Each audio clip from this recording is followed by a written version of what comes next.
my most fascinating thing in the world of basketball between you and I, and probably in my opinion, all of basketball, it's Indiana versus North Carolina. I Mhm. think it's Indiana basketball versus North Carolina basketball. I think New York basketball is included in that triangle of basketball, but I just don't want to hear them. They're too loud.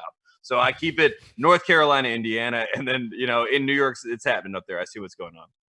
But in this sense, I think that Isaiah Thomas and Michael Jordan are the perfect.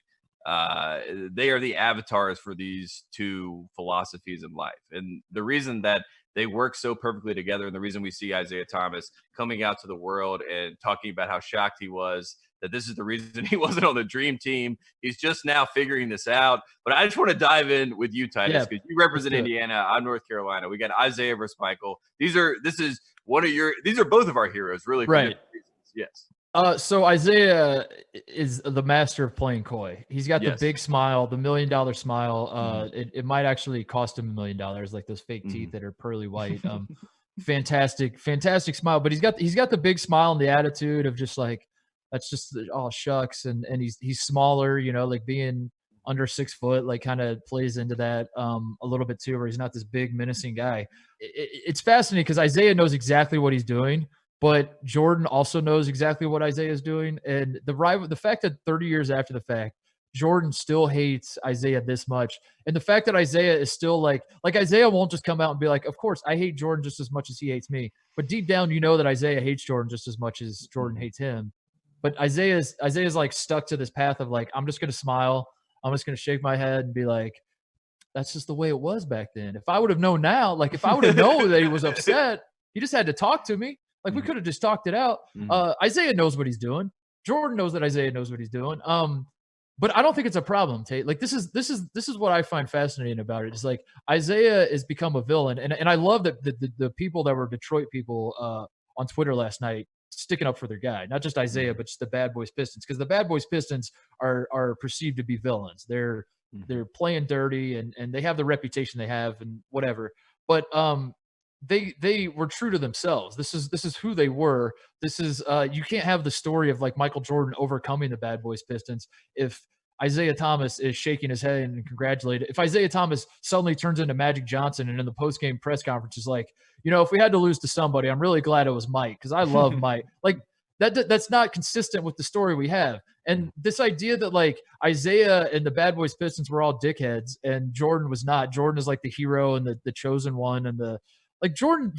I think that's what's so frustrating for people from Detroit. What's so frustrating if you're telling me to be put in a position to defend Isaiah Thomas, where he was going on this thing of like, listen, this is what the Celtics did to us. We did it back to the Bulls. That's the way things were back then. I think the reason he's so frustrated is because he's not necessarily trying to defend his own actions. He's like, yeah, of course I was being a dick about it. Like we're all dick, but his frustration is like, I don't understand why everyone thinks Jordan is not a dick. 30 years later, he's still like rolling his eyes at Scottie Pippen's migraine when Scotty's like, I couldn't see anything. I was blind. My head was going to explode. And Jordan's like, I don't know, man, if that's what Scotty says. And he's still like dismissing that. This is a man who calls Scottie Pippen selfish because Scottie Pippen doesn't like that he's making $2 million a year and Michael Jordan's making $33 million a year. And he's like, I don't get it. Scotty's being selfish. I don't understand why he doesn't just come to this was Jordan's whole attitude. And I don't think Jordan needs to apologize for having that attitude. But I also don't think Isaiah should have to apologize either. I think this was the era it was in. You can't have one without the other. You can't look back on the 80s and be like,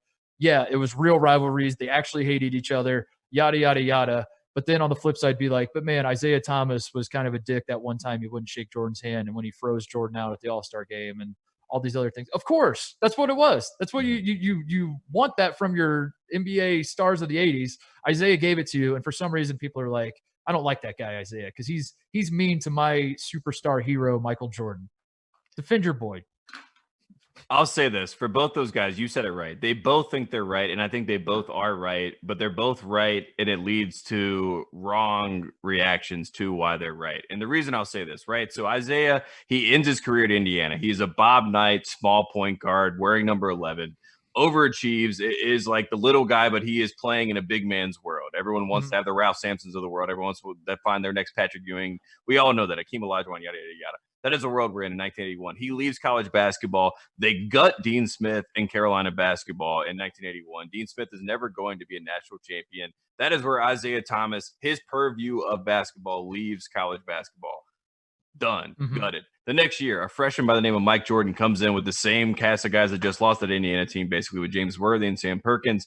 They go on, they win the title, they beat a young Patrick Ewing. Michael Jordan is anointed Carolina basketball. Dean Smith no longer gutted. Dean Smith is now check, validated. 2 years later, Michael Jordan plays for Isiah's coach in the 1984 Olympics. The amateurs play the professionals. Michael Jordan is by far probably the best player on the floor. You could argue. At least he was playing the hardest and was playing out of his mind. Isiah Thomas spots that this doesn't check in his mind because that coach of his, he's not validated. I beat them. They're no good. They're nothing. And now my coach, who I know, Bob Knight, who knows I'm the best, is now saying that guy's the best? The best ever, yeah. The best ever. Wait a second. Why is he saying that? Oh, because he fits all these check marks of now I'm back to being the little guy. Now I'm upset about this. All right, so the NBA wants Magic and Bird, and then they want this guy. Okay, they want that guy, Michael. I'm going to show them that they're not going to get Michael. I'm going to freeze him out of the All-Star game. Michael's whole thing is nobody wants me. I'm the underdog. I'm the third pick. I'm the guy that didn't make, my team, my varsity team as a sophomore. I'm the guy that wasn't supposed to be the fifth starter on North Carolina. So it's two guys with small guy mentalities about being the little guy and trying to overcome that and doing that by building chips on their shoulder. And they're both building the chips simultaneously. And the chips are so similar that they can't really figure it out. And then the fact that you have Michael not from Chicago be the face of Chicago in Isiah's hometown and have that whole backdrop to the animosity. And then to have a team that is basically a bunch of hackers and skilled players like Dumars and Isiah. And those guys are so similar to Jordan in the way that they play basketball, the way they understand the game of basketball. Joe Dumars and Michael Jordan are best friends. I mean, to this day, they're very close to each other. So it's like all of they're so similar that they're so far apart. And I think that's what, to me, it's like the beauty of the whole back and forth between them, because they probably agree on so many things foundationally, but there is just a semblance of opinion that is different, because Michael wanted to be the sportsman. He wanted to show sportsmanship. He wanted to say they were the better team today, they win. He wanted to check those boxes because that was the old North Carolina thing I would do. And Isiah wanted to, like you said, put him through the ringer of, this is what the NBA is. Welcome to the big leagues, buddy. You beat us, see you later. It's two different upbringings, too. I mean, you're talking about Isiah growing up on the streets of Chicago, dysfunction in his life. City versus country. Yeah, and Michael Jordan had, like the manners beaten into him by his father and his brothers and all that sort of stuff, to where he's, taught to shake hands and all the sportsmanship. And Isiah was taught to scratch and claw for everything you get. And I think you hit the nail on the head, man. I feel like they're the exact same type of person, and that's why they don't get along. It's because they see, They are so similar. It's too much of a threat. It's like that guy. They are so equal that they have to go opposite. I think Isaiah's point of view is probably like, there's probably a few things too that go into it. Of like the Bad Boys Pistons have been reduced their identity nationally, certainly not to the people of Detroit who like worship them for the legends they are. Yeah. But nationally, it feels like the identity of the Bad Boys Pistons is a bunch of scrubs who couldn't play, so they just had to hack everybody to win their two titles, and like they had no skill whatsoever. And I think Isiah, I might be putting words in his mouth, but like if I was Isiah, I would be very upset about that, because Isiah Thomas is the toughest pound for pound basketball player I think that's ever played basketball ever. You're talking about his size and his skill, and just like how Isiah Thomas is an absolute legend of basketball. Say what you want about the man, about whatever his coaching abilities, is running the front. I don't care. I know he's not like necessarily the most popular guy to NBA fans, but the man was unbelievable basketball player. He never cheated the game. We love that phrase as two guys that love basketball, is like, people that love the game always talk about not cheating the game. Isiah Thomas never cheated the game. He never took plays off. He had chips on his shoulder. He was tough as shit. He had his bum ankle, and he's playing through it and winning titles. And then he looks back on his legacy and he says, I beat Michael Jordan more often than not in the playoffs. He beat me that one time, sure. They swept us. That's how it ended. But like we beat his ass more than he beat ours. I won 2 titles. Like I was everything that everyone thinks Michael Jordan is, which is this guy with the chip on his shoulder. I have the $1 million smile. Why am I not getting the the Nike like I could do commercials and take a sip of Coke and smile at the camera and be the face of NBA. Why is this guy the chosen one? Why is it Magic and Larry? They hand the baton to Michael. When here I am, like I'm winning titles. I am under 6 feet tall. I'm electrifying crowds, and yet no one appreciates me.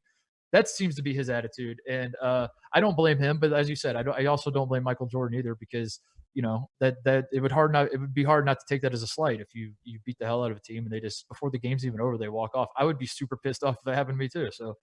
And the reality of the situation is that they probably don't reach the level that they reached without each other, at some sort of integral level, because like you said, Isiah in 1984, he's already in the NBA. He's already becoming a star in the NBA. And he hears his old college coach say that about Michael, the best player ever. He watches him in LA at the Olympics.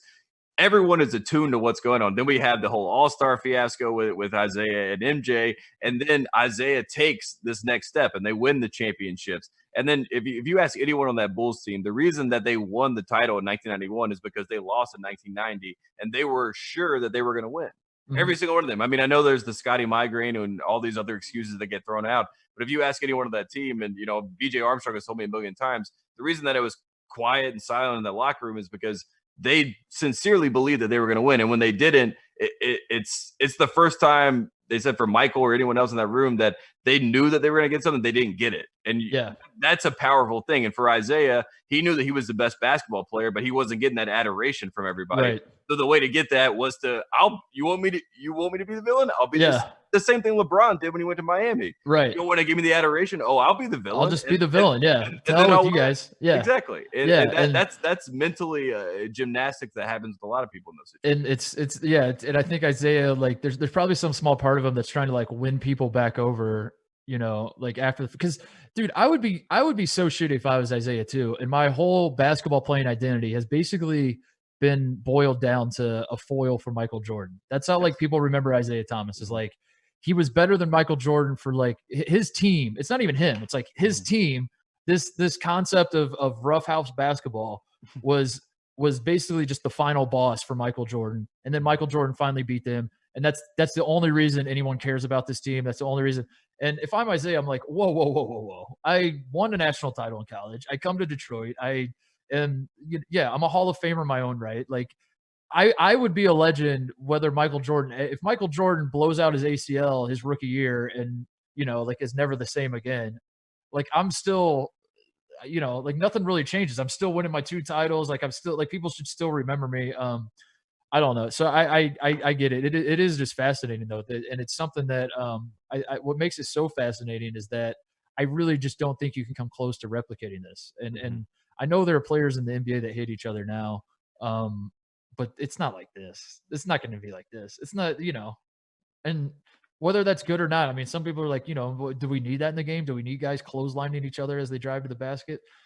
Probably not. But like, yeah, it is cool that like there used to be a time where you would lose in the playoffs and you would go home and you would spend all summer and you'd be like, God damn it, we got to beat those assholes. And you'd stew on it, and it would just, and then you go play them again and they'd beat you again. And you'd be like, God damn it. And you'd like really, and now it's like, I mean, maybe, like you could roll your eyes and say it's like, oh, it's old people being old people. But I mean, it truly is a different era. And like guys don't do that now. They lose and they're like, they talk to each other. Like you want to see sportsmanship. They like overdo it. You got LeBron covering his mouth and saying like, where are you going on vacation this year? Or, oh, okay. Yeah. I'll see you there. All right, cool, man. Yeah. Hit me up. Good luck the rest of the way. All right. I'll see you, man. Like, for people that lived through the 80s and 90s, they're like, dude, this is bullshit now. Why haven't I watched this? Because I remember the good old days where these guys just flat out hated each other, and that made it so much more compelling.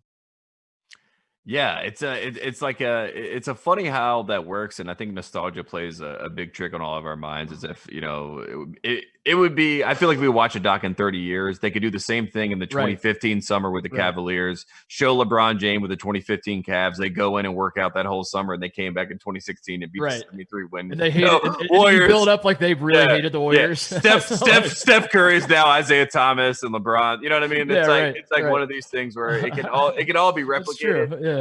For the best access, perspective, and personalities in all of sports, follow us at Fox Sports on Twitter, Facebook, Instagram, and YouTube.